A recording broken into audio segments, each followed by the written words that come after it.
My story didn't begin with betrayal. It started years ago in a kitchen filled with the aroma of simmering tomato sauce, the clatter of dishes, and the steady hum of family voices.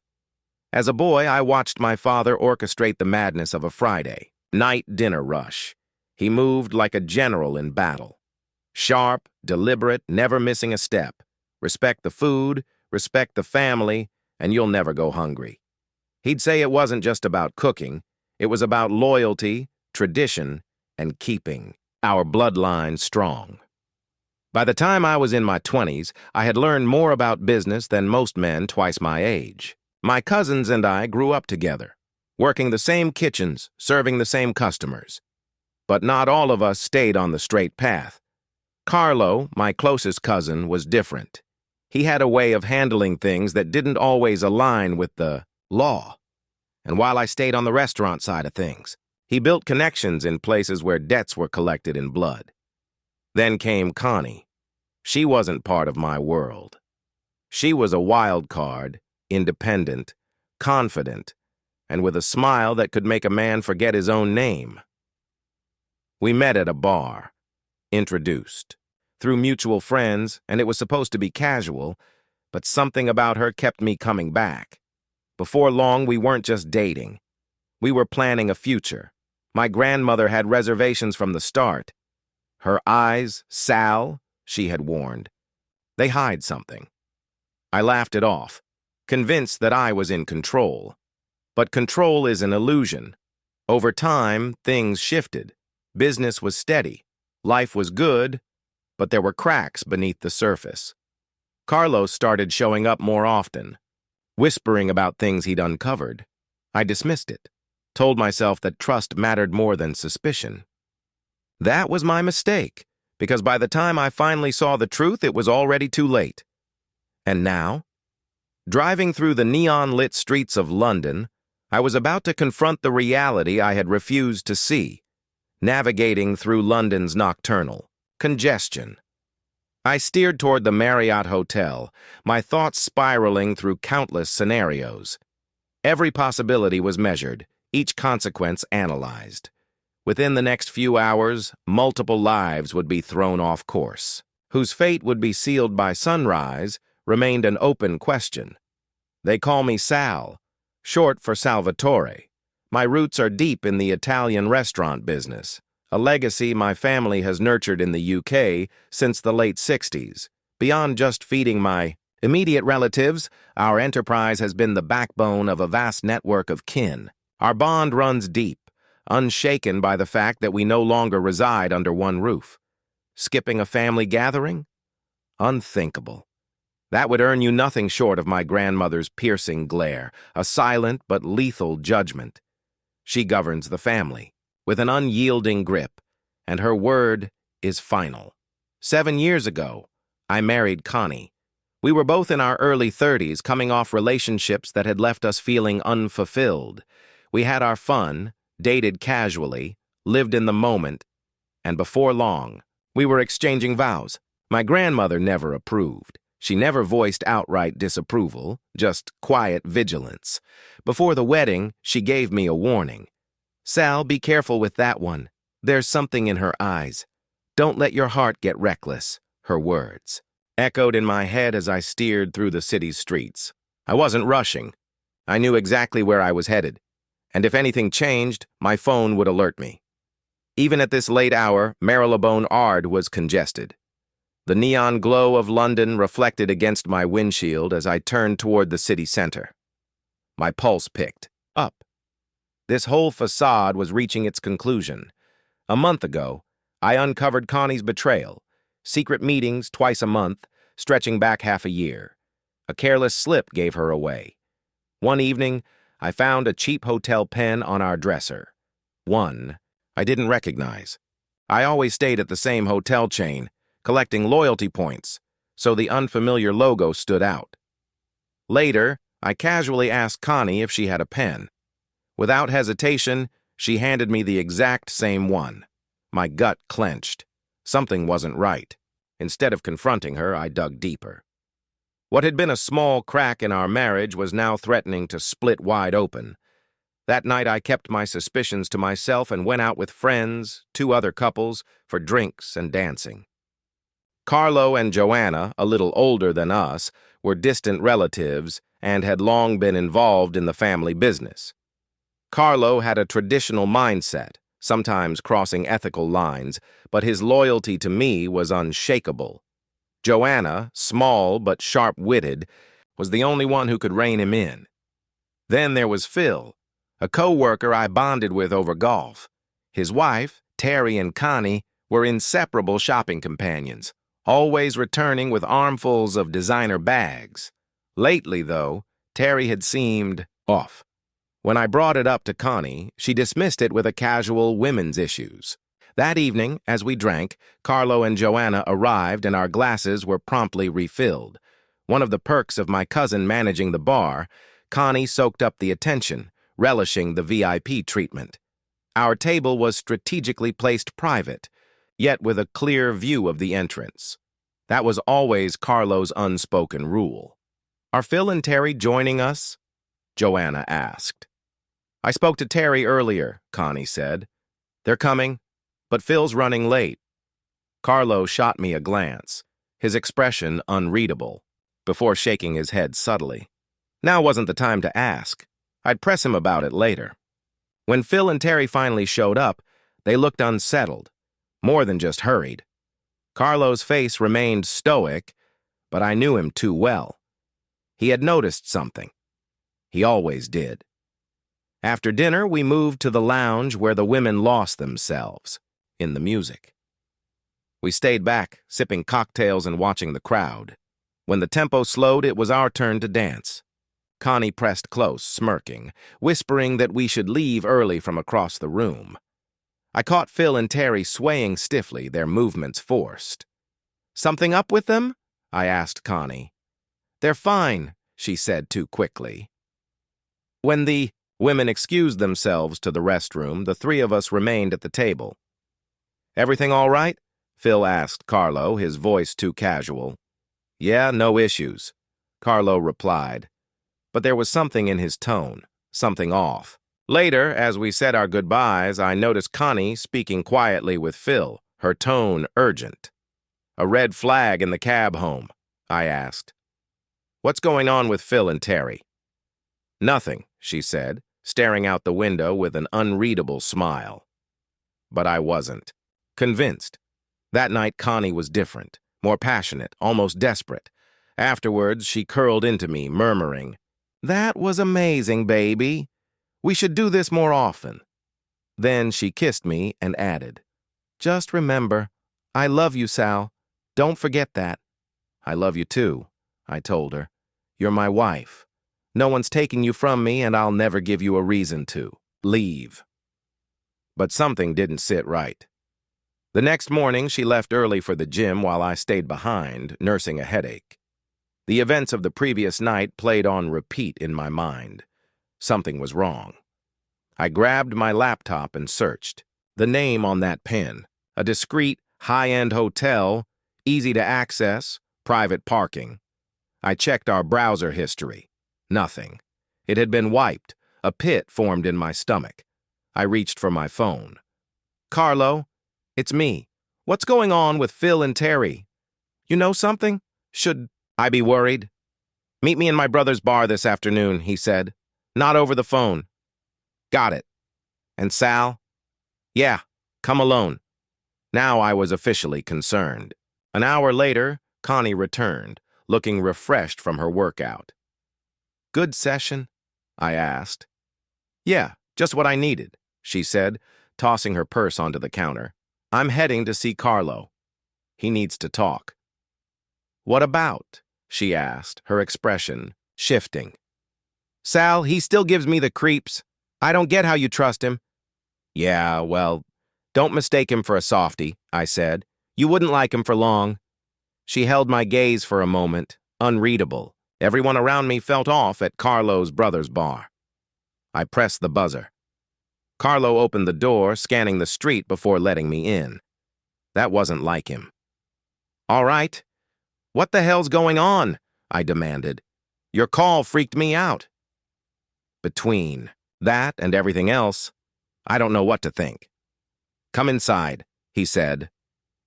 We stepped into a private office, sitting across from each other at a massive oak desk. "Sal, you're like a brother to me," he started.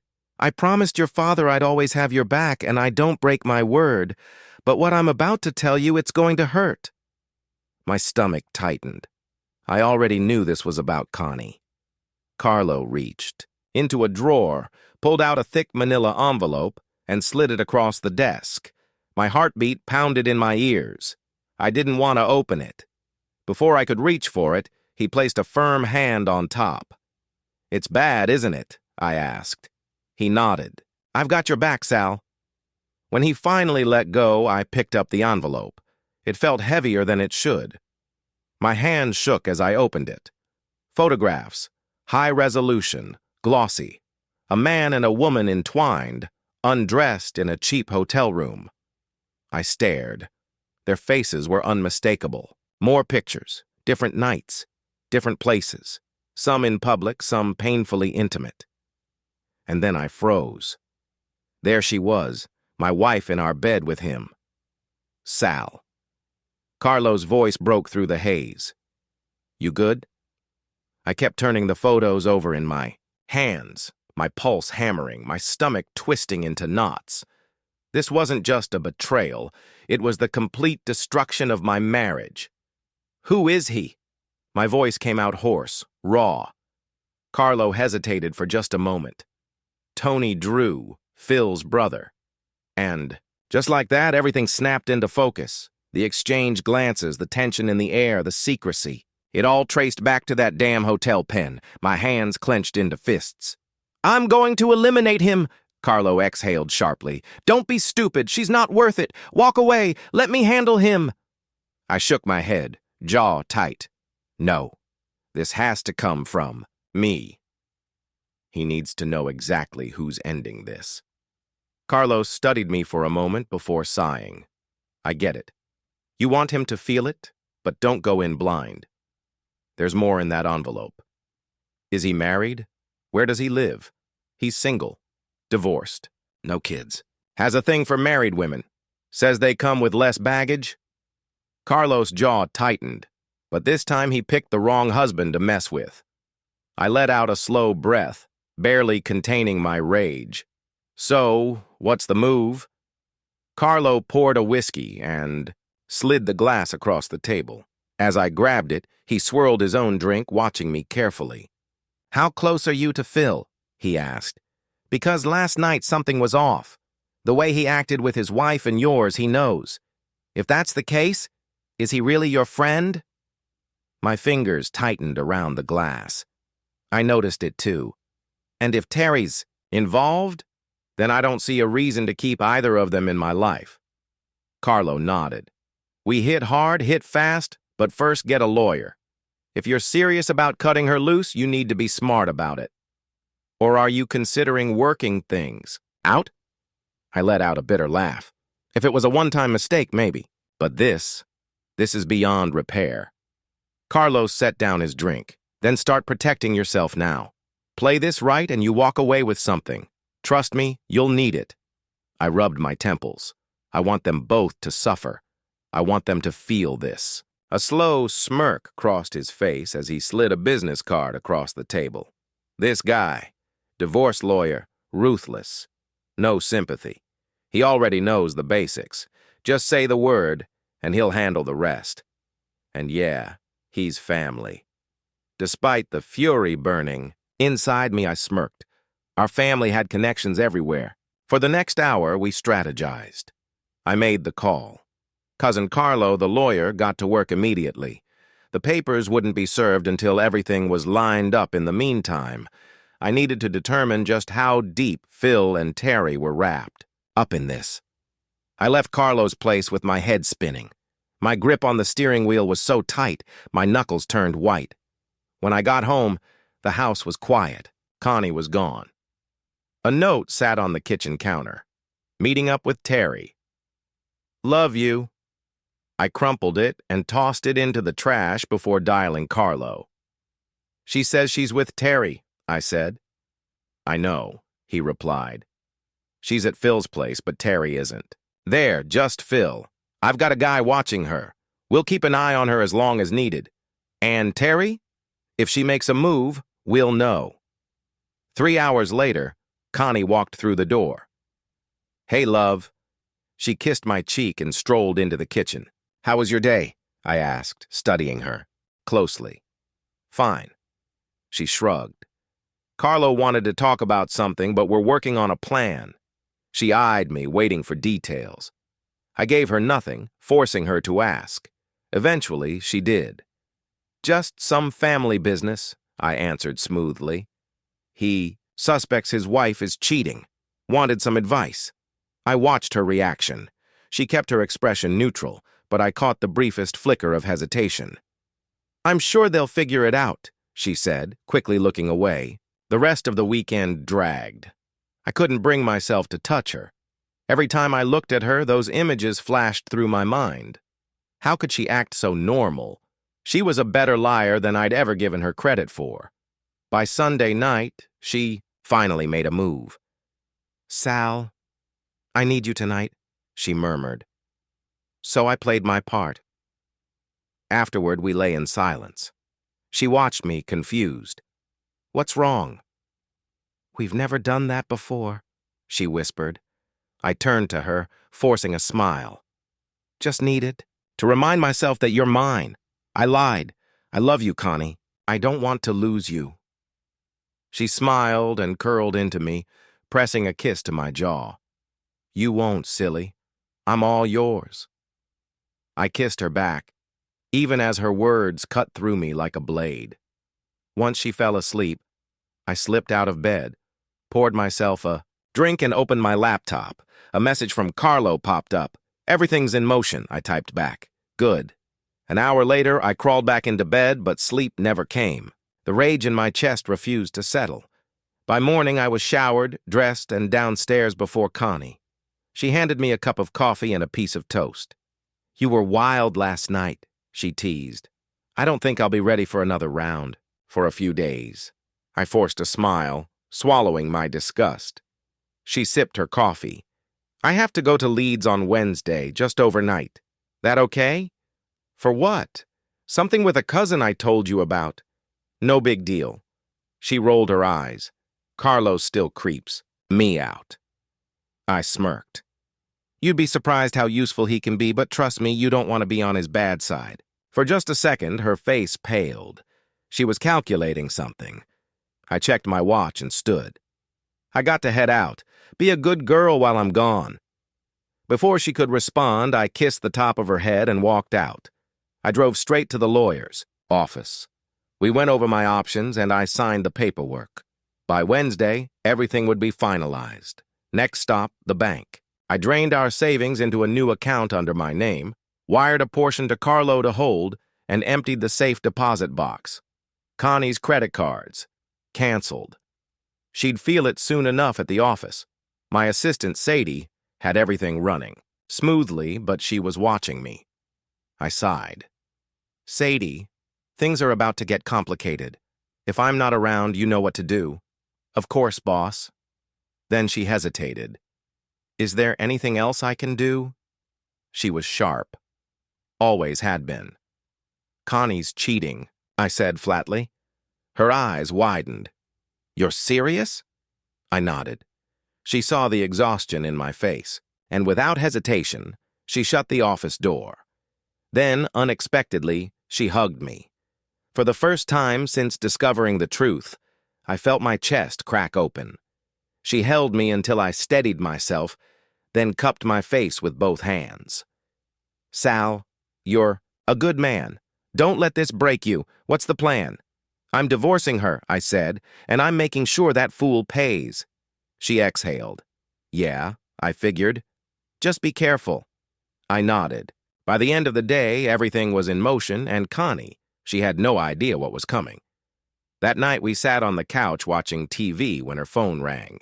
She stepped into the hallway to answer, voice hushed, words just out of reach. 5 minutes. Later, she returned, looking neutral, but her shoulders held tension. Who was that? I asked. Terry. she answered lightly. Going on about Phil again. Same old drama. They need to figure it out. Phil never mentioned any issues. I mused. She shrugged. Probably nothing. They'll work through it. Was that what was happening at the restaurant? For a split second, hesitation flashed in her eyes.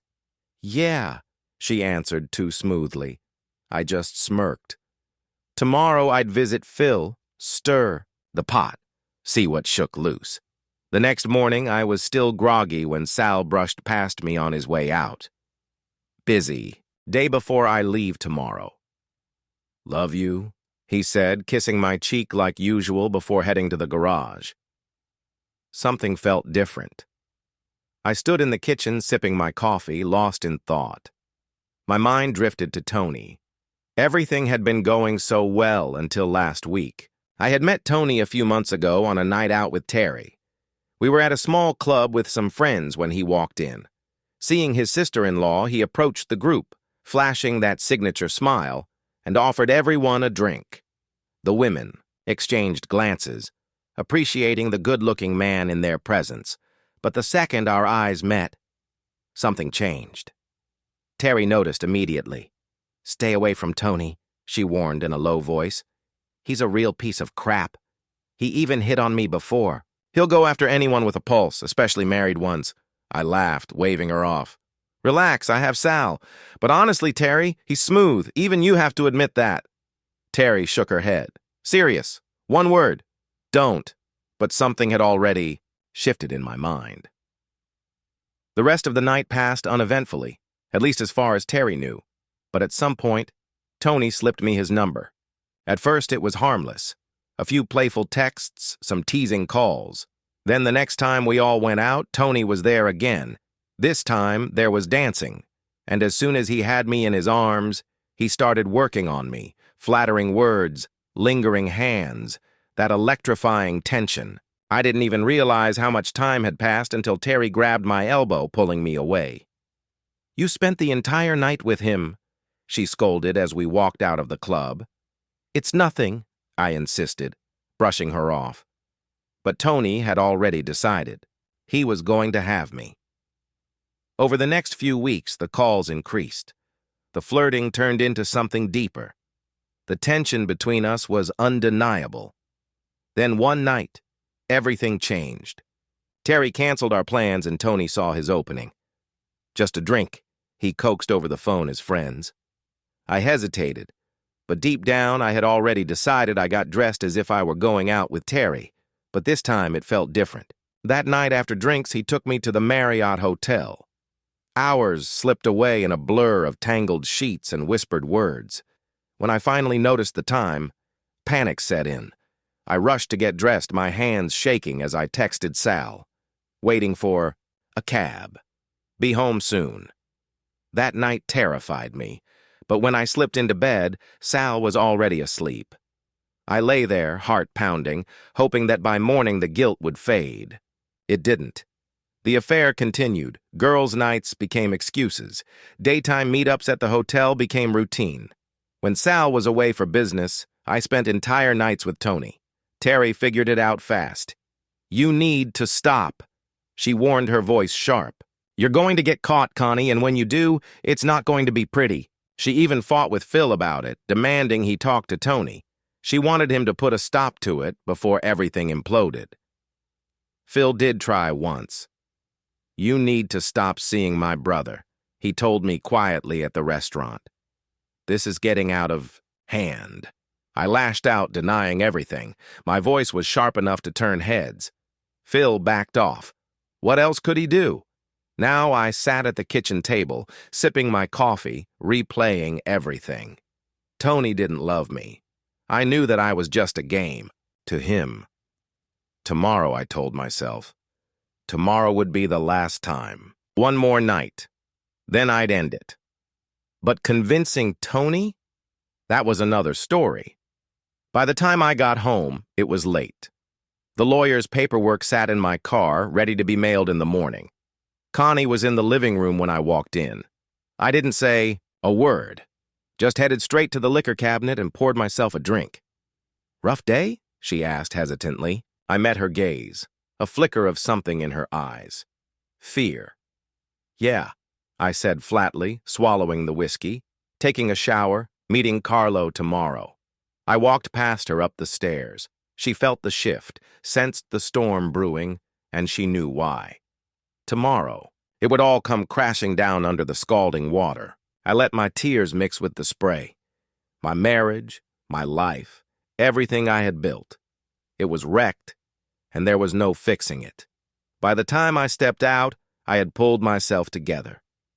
Back in the kitchen, Connie watched me carefully, her expression unreadable. I gave nothing away. We sat in silence pretending to watch TV, but neither of us was really paying attention. Two players waiting for the final move. Leaving at 9 tomorrow, I said casually. She nodded. It's getting late. Think I'll turn in. I stood, drained my glass, and looked at her. For a brief second, I saw something else in her eyes. Regret. She hesitated. Sal. I pulled her into a tight hug. I want you to know something, Connie, I whispered. I've always loved you like no one else. She held on to me, her heartbeat quick, her guilt thick in the air. Tomorrow I'll end it, she thought. Then I'll make it up to him. I was thinking the same thing almost. I woke to the scent of coffee. Strong, rich, the kind that clung to the air like a memory. Downstairs, Connie was waiting with a fresh mug. I took it, kissed her cheek, and let the dark liquid wake me up. I picked at some toast, not really hungry. The kitchen was quiet, save for the occasional clink of cups. We exchanged glances but never held them for long. We were both waiting for this to be over. I checked my watch. I have to go. Need to pick up Carlo.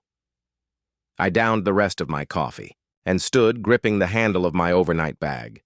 Connie looked up, forcing a weak smile. Have a safe trip, Sal. Come back soon. I leaned down, kissed her forehead. She blinked, confused by the sudden tenderness. Without another word, I stepped. Outside, started the car, and backed out of the driveway. As I turned onto the road, tears burned behind my eyes. I didn't look back. I couldn't. Judgment Day had arrived. A few minutes later, Connie picked up her phone. Her fingers trembled slightly as she dialed. He's gone, she whispered. On the other end, Tony's voice came through smooth and confident. You still ready for tonight? Oh yeah, baby, definitely, Connie replied, her tone eager. We're gonna make it a good night. Tony let out a low chuckle. I had to tell Phil to back off. He's been on my A lately. Connie's voice sharpened. Did he say anything? Yeah, but I shut him down. Tony's voice darkened and his nosy wife. She's watching me, but she won't talk. She wouldn't dare. That won't stop us. Connie purred. I can't wait. I got our usual room, 415. Just pick up the key at the desk. His voice dropped into a near whisper. See you at 8. Got it. Connie smiled. I'll call you later. The line went dead. Tony smirked and sent a message. Then he grabbed his gear and left. Carlo exhaled sharply as he read the text, rubbing his jaw before turning to me. You sure about this, Sal? His voice was measured. Careful. I need to ask before we go too far. You know how this ends, right? I met his eyes, my closest friend, my brother in everything but blood. I loved that woman. Carlo gave her everything and she threw it away for him. My voice was steady, but my chest burned. She needs to understand what she's done.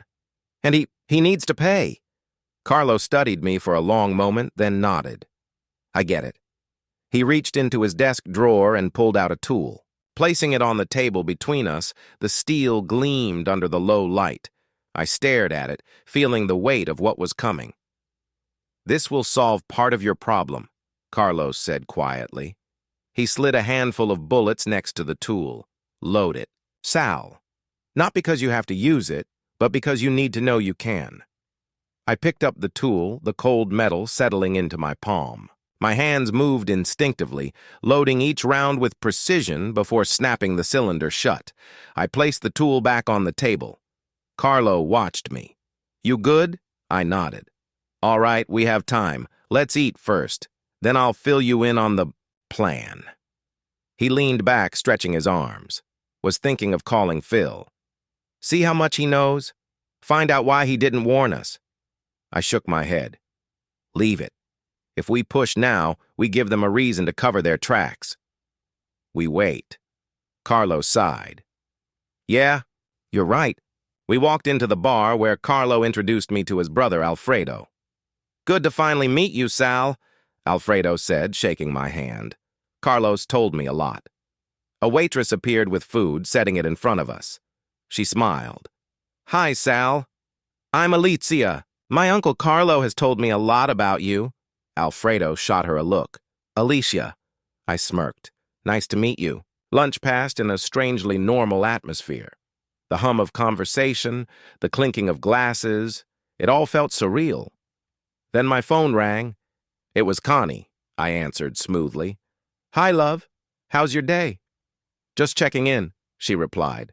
How's Carlo? And his little issue? All good. Having lunch before we take care of business, I said, keeping my tone even. What about you? Any plans for tonight? Oh, I might see Terry, she said casually. Another lie. That's good, I responded, keeping my voice light. I was going to check in with Phil. I think he'll be out with his brother tonight. There was a pause, barely a second, but I caught it. I've never met Phil's brother, she said after a beat. What's he like? Looks a lot like Phil. I glanced at my watch. Gotta run. We need to get to the hotel for the meeting. Okay, she murmured. Love you. Love you too, baby. I ended the call, my grip tightening around the phone. Carlo had been watching me the whole time. He saw the pain in my eyes, but also something else. Rage. The kind that doesn't just simmer. The kind that burns everything down. He sighed. You ready for this, Sal? I clenched my jaw. Yeah, let's go. The men exchanged glances. No words were needed. They understood. Carlo turned to them. All right, everything in place. One nodded. Checked and double-checked. Cars are set, vans ready, access to the hotel and exit secured. Disposals arranged for 30 minutes post-move. We reviewed the plan, ensuring no loose ends. I paced the room, feeling their eyes on me. The weight in my chest was suffocating. Connie was likely getting ready right now, slipping into something for him. The thought made my fists clench. Carlo stepped in front of me, gripping my shoulders. Easy, Sal. Breathe. I inhaled sharply. We roll out soon, he reassured me. It gets easier from here, easier as if. The rage, betrayal, and loss boiled inside. Me. Carlo stayed close, grounding me while the men kept me focused. An hour passed, each of them checking in, making sure I was steady. Once we left this room, there was no turning back. The phone rang. Silence fell. Carlo answered. Yeah. His voice was calm, controlled. The room held its breath. All right, we move in 5. I checked my watch. 8:00.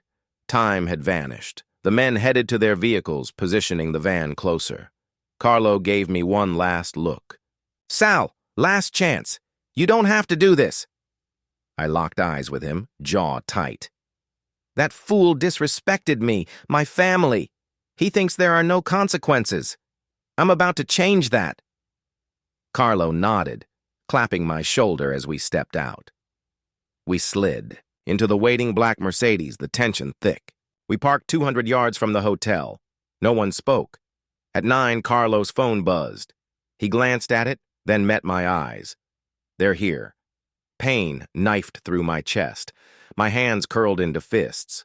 Carlo's firm grip landed on my shoulder. Stick to the plan, he warned. I nodded. Another text.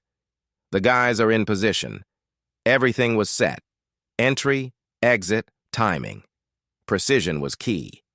Carlo ran through the plan again, making sure I stayed in control. We're not here for a massacre, Sal. We handled this right. His tone was ice. I exhaled. I know. And relax. I'm not putting a bullet in him while he's still in bed. I smirked a flicker of dark humor. Even I'm not that dumb.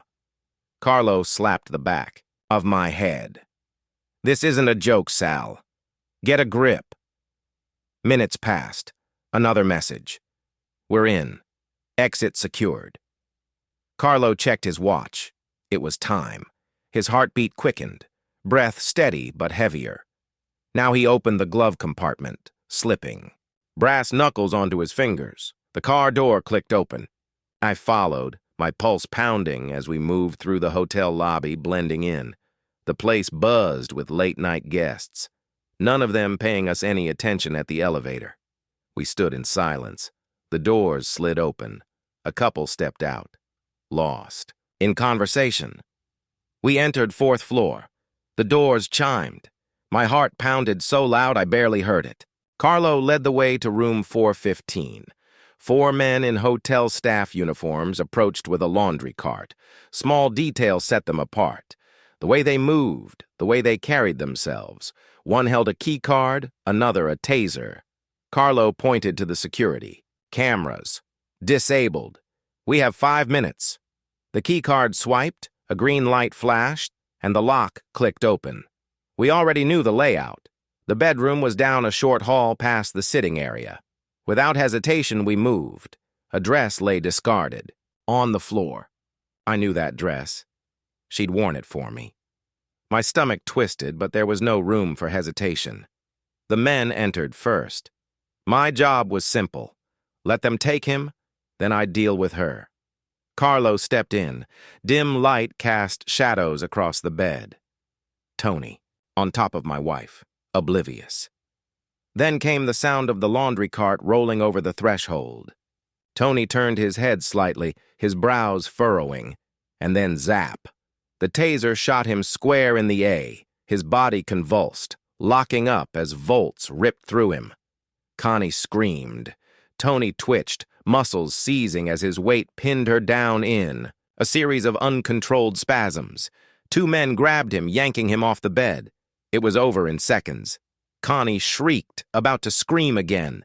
Duct tape. Tony, dazed, was stuffed into the laundry cart. The lid snapped shut. Gone. Just like that. Connie thrashed, but her wrists and ankles were already bound. Panic filled her eyes as realization set in. She was utterly helpless.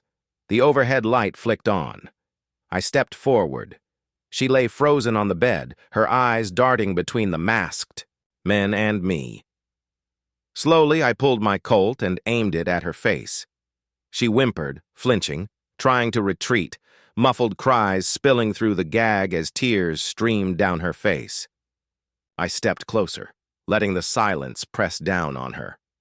Her blinking quickened as recognition dawned. Terror swelled in her gaze. She had to feel this. Carlo stood beside me, watching, waiting. I tightened my grip on the Colt, my finger resting on the trigger. Connie's breath hitched, but then something strange happened. Her trembling stopped, replaced by a flicker of something else. Carlo tensed before he could react.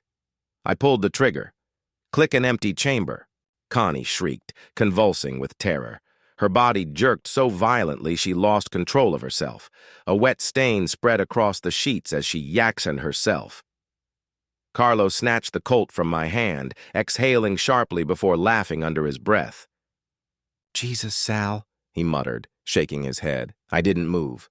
I let her sit in it. She sobbed, her body trembling as she processed what had just happened. Then I reached up, grasped the edge of my mask, and pulled it off. Her breath caught.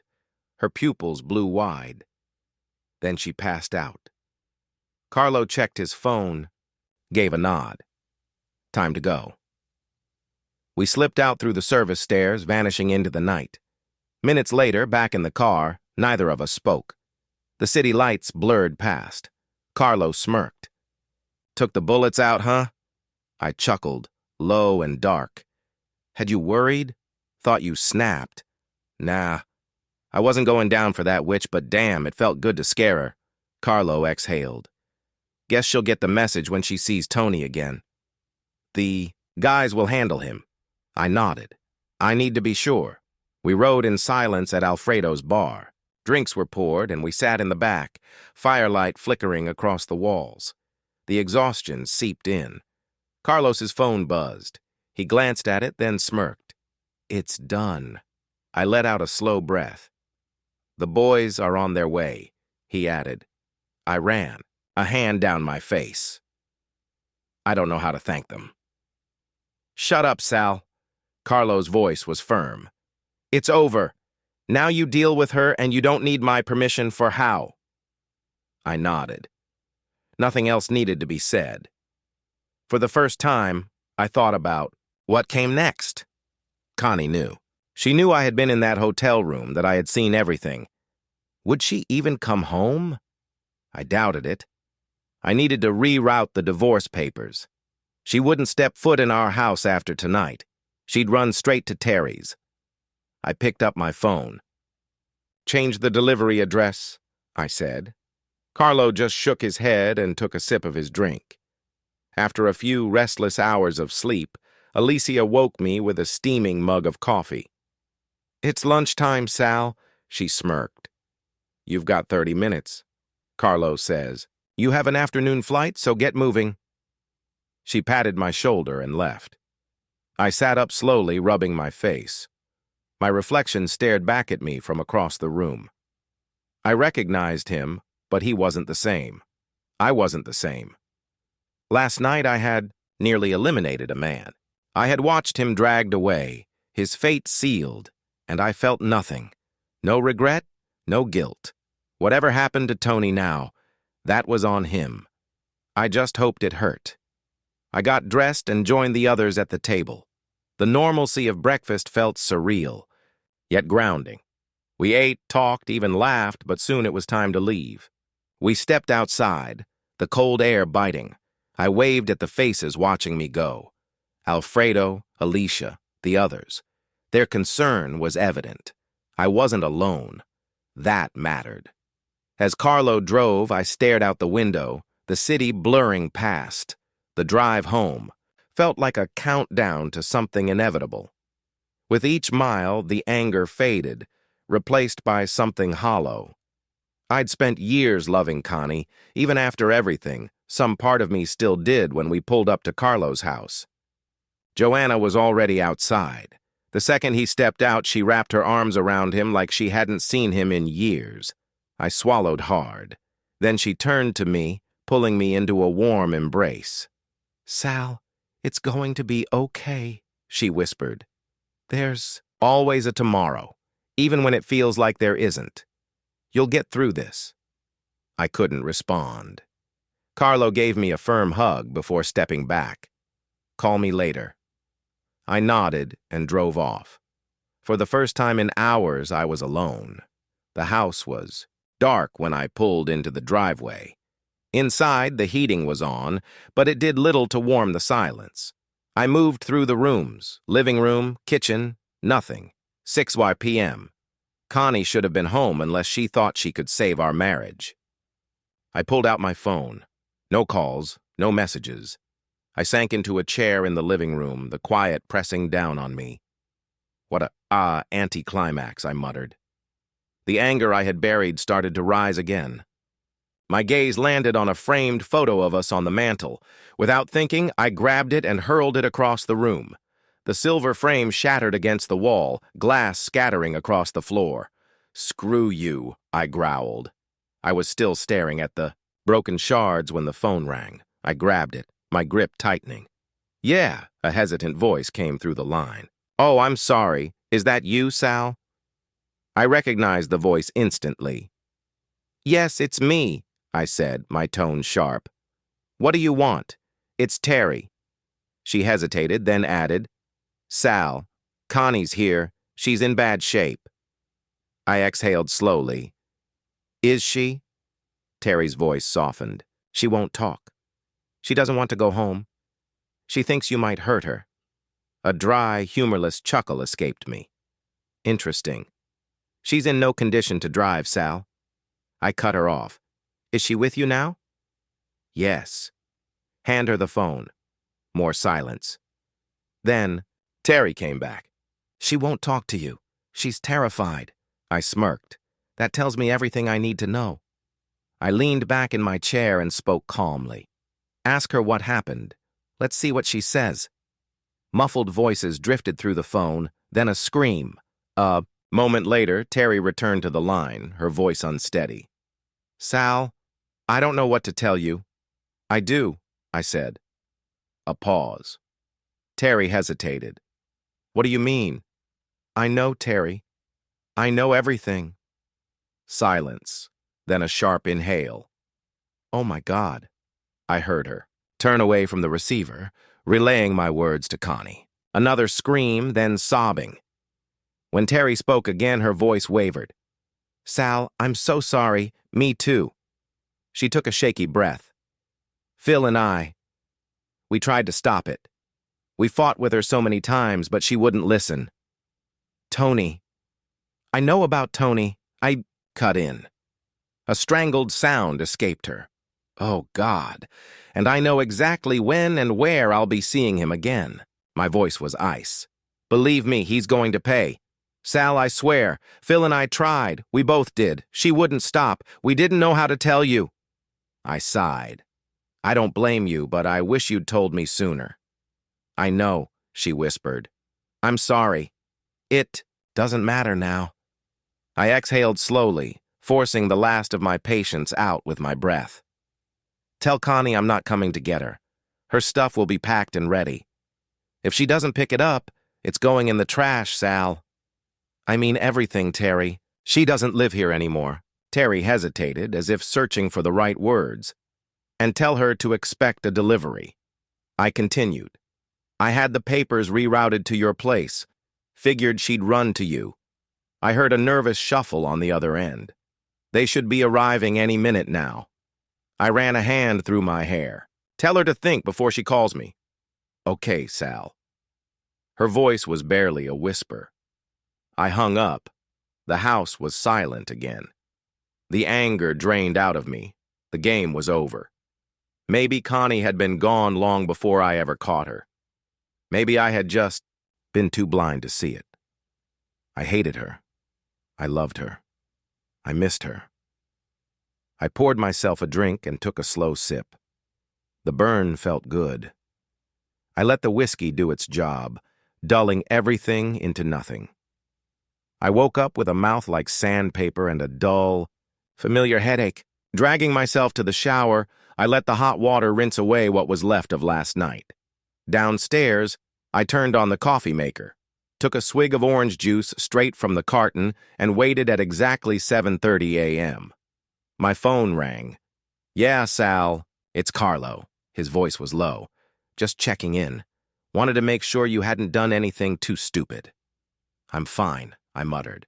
Hungover, but fine. She didn't go home. Nope. She ran to Terry and Phil's.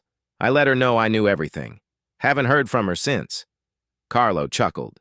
No surprise, but things are handled. The package has been delivered. Don't expect to hear much for a few days? I nodded, even though he couldn't see me. I won't check in till tomorrow, he added. Got some things to handle.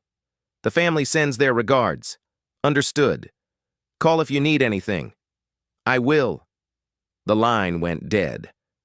I poured myself a coffee, sipping it as the fog in my mind cleared. First I'd check in at the office, then call a locksmith, change the locks, sort the bank accounts. It was time to move forward, even if part of me didn't want to let her go. By 9, a quiet knock at the door. I opened it to find Terry and Phil standing there, guilt written all over their faces. Terry hesitated. Sal, we came to apologize. It's the least we owe you. Can we come in? I stepped aside, letting them in. Without a word, I motioned toward the living room. They sat together on the couch while I took the chaise lounge across from them. All right, I said flatly. Say what you came to say. Phil cleared his throat. Sal, we're really sorry. I scoffed. Yeah, well, I'm sorry too, Phil. Sorry that two people I trusted didn't think I deserved to know my wife was screwing around. Sorry that she decided some lowlife was more exciting than me. Hell, I've got plenty of regrets. The anger stirred again, simmering beneath the surface.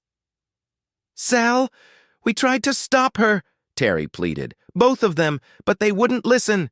She's at our place now, and she still doesn't seem to grasp what's happening. But something bad happened before she came back last night." I narrowed my eyes. "What do you mean?" Terry hesitated. She was shaken, like something went really wrong. I kept my expression neutral. "I was out of town Wednesday handling business. Then you called me. So are you saying something happened with Tony?" Phil exhaled. "I don't know. I've tried calling my brother, but he's not answering. He's not at his place, and Connie says she has no clue where he is. Keeps muttering something about being tied up, and that he left her at the hotel." I let out a slow breath. "Come on, Phil." She must have said more than that. Did he do something to her? I paused. Not that I give a damn. Wherever that piece of garbage is now, I don't care. But I'll tell you this, if I ever see him again, he's going to regret it.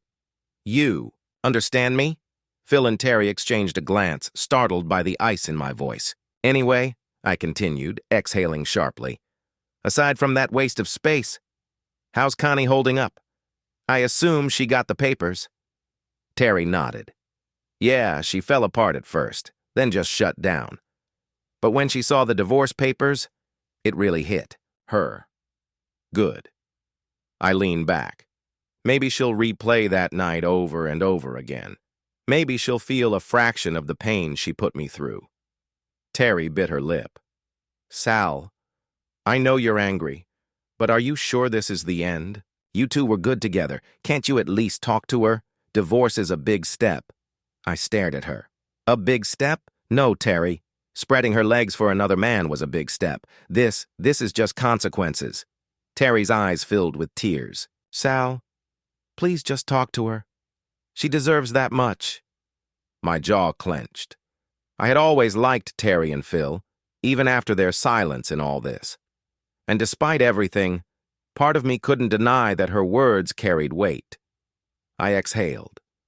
"Fine. I'll talk to her. But first I want her stuff gone. When I speak to her, it'll be just the two of us. I'll call her, let her know when and where. That's the deal. Got it?" Terry let out a breath of relief and rushed over, hugging me. "That's all we can ask for, and probably more than she deserves." Phil nodded. "Thanks, man. I'll tell her to expect your call. Just don't wait too long. That would be cruel." Phil looked at me, his expression filled with an understanding that came too late. "Sal, I'm sorry. My brother's an a-hole. You should kick his A properly. I wouldn't blame you one bit if you did."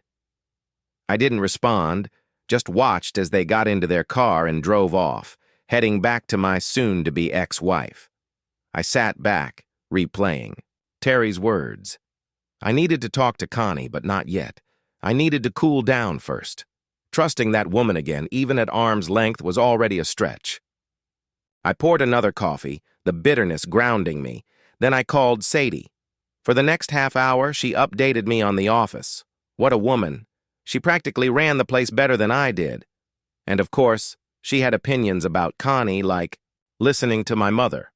By the time she was done, she had somehow convinced me to come over for dinner with her and her husband. I hung up, shaking my head. That woman was at least half Italian. The rest of the day was spent clearing out every trace of Connie, changing locks, packing up clothes, moving furniture, tossing out photos. By the time I was done, the house looked different, felt different. The anger, though still simmering, had lost some of its fire. For the first time in years, tears came easily. That's when I knew I was done. The only thing left was the final conversation, and I knew it would hurt like hell for both of us. I stared out the window, watching the city lights blur into the night, the weight of my marriage crumbling around me. I should call her, but not tonight. I was too exhausted to go a few hard rounds with her. I poured a whiskey and let the burn carry me to sleep. The phone rang early, jolting me awake just before 7:30. I groaned, rubbing my eyes, then reached for it. "Yeah, Sal, it's Phil." His voice was tense. "Listen, I just got a call from the hospital. My brother's been there for a few days now." I sat up fully awake. "What?" "He got kicking pretty bad. He's stable, but both arms and legs are broken." "And his balls?" "Well, let's just say they didn't hold up too well either." I smirked. "Phil, I hope you're not expecting sympathy. He's lucky he didn't meet me first. If I ever see him again, I'll finish the job." Phil sighed. "I get it, Sal. I won't ask questions. He got what he deserved. And for what it's worth, you're a stand-up guy. I know I wasn't the friend I should have been. I can't undo what's done, but I thought you'd want to know. It's not on you, Phil. It's just the way things go." A pause. "Give my best to Terry," I added. "Yeah, thanks, Sal." The line went dead. I watched the birds in the garden, fluttering around the feeder, oblivious to human nonsense. Usually the sight calmed me. Today my mind was elsewhere. I grabbed my phone again and called Carlo. "Yeah," he answered. "Just heard about Tony." Carlo snorted. "Yeah, how's the fool holding up? He's breathing, but he's got 2 broken arms, 2 broken legs, and some permanent damage below the belt." Carlo chuckled. "Good. The boys did their job right. Nothing too permanent, but enough to send a message." "Yeah," Phil told me himself. He spooked. He should be. That was just a warning. If he even thinks about causing trouble again, next time he won't be getting out of a hospital bed. I exhaled. Phil will pass the message. No need to stir up more noise than we already have. Carlo agreed. Smart move. We left it at that. Minutes later, my phone rang again. I let it go to voicemail. Then Connie's voice came through soft, broken. "Sal, please call me. We need to talk. I'm so sorry. I need to explain. I need you. I need to come home. Please, Sal, I'm so sorry." Her sobs cut through the message, desperate. By the time it ended, I realized I was gripping the edge of the table, breathing hard. I wanted to pick up, but I didn't. Not yet. She needed to feel this. I watched the moving van pull away with the last of her things when she saw her things packed and shipped away. She'd finally understand just how badly she had screwed up. There was no coming back from this. The phone rang again. I picked it up, already knowing who it would be. "Sal, Connie's stuff just arrived," Terry said. "Just letting you know we accepted it. Most of it's in storage, but we kept the personal items you marked." "Good," I said, keeping my voice even. Terry hesitated. "Sal, she's in shock." I let out a short breath. "I bet she is." "I know she called you earlier," Terry continued. "Can you talk to her? Or at least, call her back?" I exhaled, slow and controlled. "Put her on, Terry. Let's get this over with." A few seconds passed, then her, voice soft, hesitant, like she didn't know whether to speak at all. "Hello, Connie," I said, my voice cold. "Oh my God, Sal. I'm so sorry. I never meant to." "You never meant to get caught." I cut in, sharp and unrelenting. "Sal, I don't." I snapped. "Now you have your answer. Every question you should have asked yourself while you were screwing him. This is the answer." "Sal, please, can't we fix this?" I let out a bitter laugh. "You think there's anything you can say to undo what you did? Go ahead, try. I'm listening." Silence. Then, barely above a whisper, "Can I come home and talk to you?" I gripped the phone tighter, forcing down the anger bubbling under my skin. Just hearing her voice made my pulse quicken, my breathing heavier. I fought to keep control. I took a slow breath. Tonight. Here. 7. A pause. Come or don't. It's all the same to me. You have until 7:05. That's it. She sighed at my coldness, but I didn't care. I hung up without another word. I sat there, her voice still echoing in my head. I'd heard the regret, But did she feel my pain? Did she understand the damage she had done? I leaned back, staring at the ceiling. I had believed in us, trusted her, never once doubted our marriage. Had I been blind? Had there been others? Doubt twisted like a knife in my gut. The clock chimed 6:45. She'd be here soon. I needed to keep my emotions in check. This was the last act of our marriage. The doorbell rang sharp and final. I took a deep breath, stood up, and walked toward the door, my steps slow and deliberate. When I opened it, I saw her for the first time since that night. She looked different. Her hair was pulled back too tightly, making her face seem hollow. No makeup. Her skin pale, almost sickly, her shoulders slumped, her posture that of someone who had lost more than she was willing to admit. She hesitated before stepping inside, scanning the living room. I watched as her eyes darted around, searching for something familiar. Then she realized what was missing. The photos, the memories, us. She gasped, her hand flying to her mouth. "It's all gone," I said, my voice empty. "Look around. Plenty of empty spaces now." She swallowed hard, blinking rapidly. "I didn't mean for this to happen, Sal. I wasn't thinking." "I know," I cut in. "And this is the result. Your choices, your affair. This is yours, Connie. I hope it was worth it." Every word landed like a blow. She collapsed onto the couch, shoulders shaking as silent. Tears streamed down her face. I poured a drink, set it in front of her, and sat across from her, my own glass in hand. "Okay, Connie," I said, voice like steel. "Talk." She wiped her face, hands trembling. "I'm sorry, Sal. I got in too deep. It became addictive." I scoffed. "Addictive." "I fell for his lies," she whispered. "You guess?" I shook my head. "I talked to Terry and Phil. I know everything. What I don't know is why." She exhaled shakily. It was exciting. It was new. "I have no excuse, Sal. I was wrong." "But you enjoyed it," I said, my grip tightening on my glass. "Not once, not twice, for weeks." She looked down. "I know I can't justify what I did, but can we move past this?" I ignored the plea. "What about Tony?" I asked coldly. She fidgeted, avoided my eyes. "We were caught that night," she admitted. 5 or 6 men. Then Tony was just gone. They took him." Her voice faltered. I watched her, unreadable. She swallowed hard. "Did you set that up, Sal?" I let the silence stretch. Did she recognize me that night? Did she see my eyes before she passed out in fear? She shuddered. It was horrible. They took him away. And then they tied me up. One of them put a Colt to my head. He pulled the trigger, but I blacked out. I thought I was going to die, Sal. Her voice cracked, raw with terror. I let it hang between us, savoring her discomfort. "So?" I spat, watching her flinch.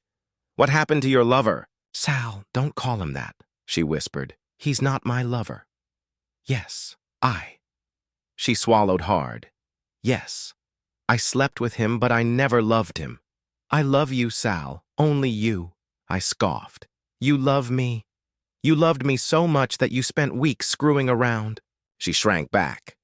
"Okay, promiscuous," I continued, venom in every syllable. "Why the hell should I believe anything you say?" Tears fell freely. Her breath hitched. "So tell me, have you heard from him?"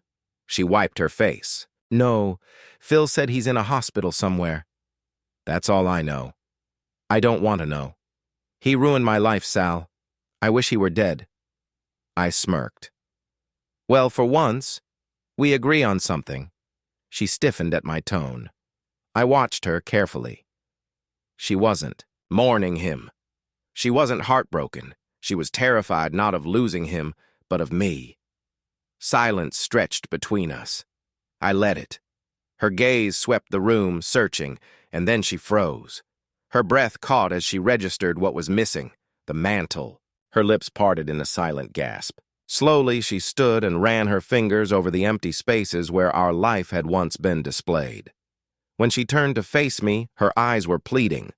"Sal, is there really no chance?" she asked, her voice barely above a whisper. I leaned forward, resting my elbows on my knees. My voice was steady, cold. "Connie, I loved you like no one else, and you destroyed that, disrespected it, humiliated me for weeks out in the open. Our friends knew. People saw you." She winced, but said nothing. "Don't tell me it was just Zach's.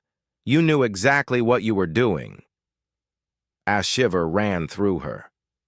"Your lover is already paying his price," I said, watching her reaction. Her breath hitched. "What do you mean?" I ignored the question. "And you?" I let out a bitter chuckle. "You're next." Her lip trembled. "Sal, I'm not forgiving you, Connie. I will ruin you, but I'll do it slowly."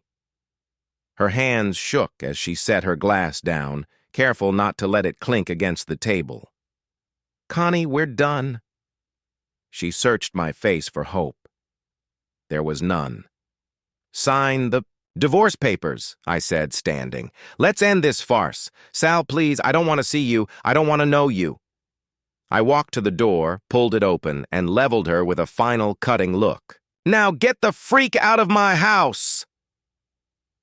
She gasped. Her body trembled as she stepped outside. She turned back one last time. "I'm sorry," she whispered. I lifted my hand, formed a colt with my fingers. Her breath hitched. I cocked my thumb like a trigger. Click. She ran. I watched her car disappear into the night, exhaled, rolled my shoulders. It was over, and she knew it.